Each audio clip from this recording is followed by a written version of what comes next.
What's going on, guys? It's Bucky and welcome back to your 26th JavaScript tutorial. Now, in one of the tutorials before, I told you guys that there are a couple different ways to create objects. One way is to use something called a constructor function. Well, in this tutorial, I'm going to be talking to you guys about the different type of way, or another way to create objects, and this is called Object Initializers. An object initializer is a lot faster than a constructor function because it's only one line of code as opposed to a whole function and then creating the object. It pretty much takes everything and squishes it together in one line. And why would you use this and when would you use a constructor function?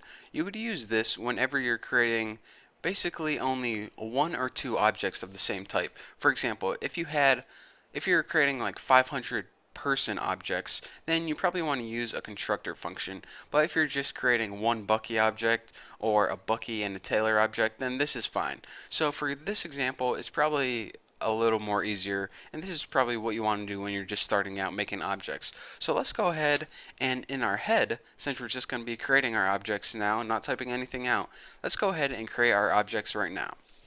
So you don't use the keyword var and you don't use the keyword new.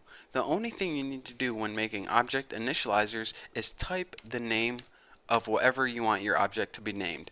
And I want my object to be named Bucky. And go ahead and set that equal to all the properties you want to set it equal to, whatever it is. So like before, we made a constructor function that had a name and an age. Well, now let's go ahead and do the same thing. So in order to do that, go ahead and write the name of the property, which is name, then add a colon. Now after this, you write the value which you want it to equal. So I want the name of Bucky to be Bucky Roberts.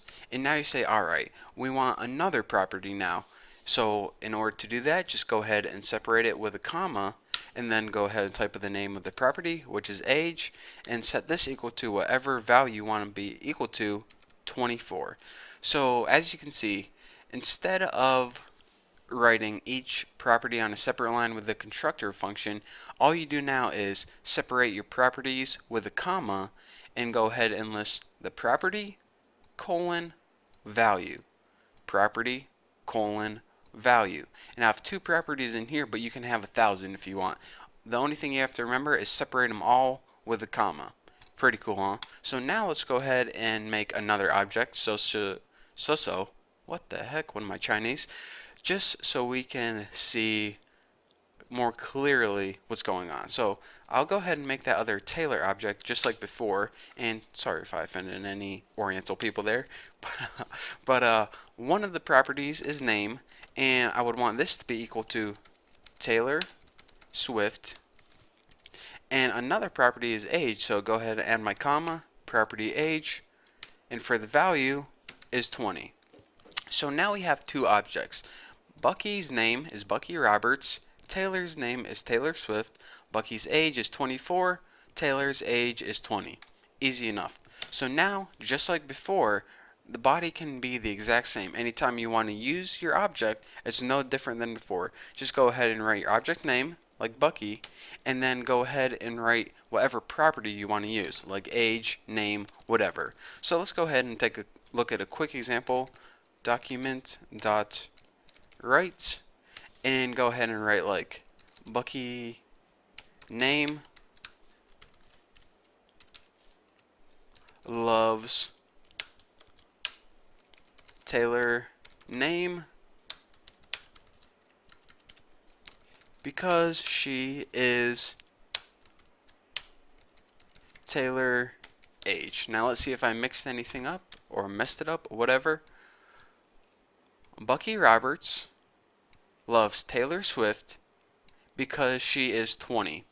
Pretty cool. So like before, we can see that whenever we want to use one of these properties, just go ahead and write the object property, object property, object property. Simple enough, eh?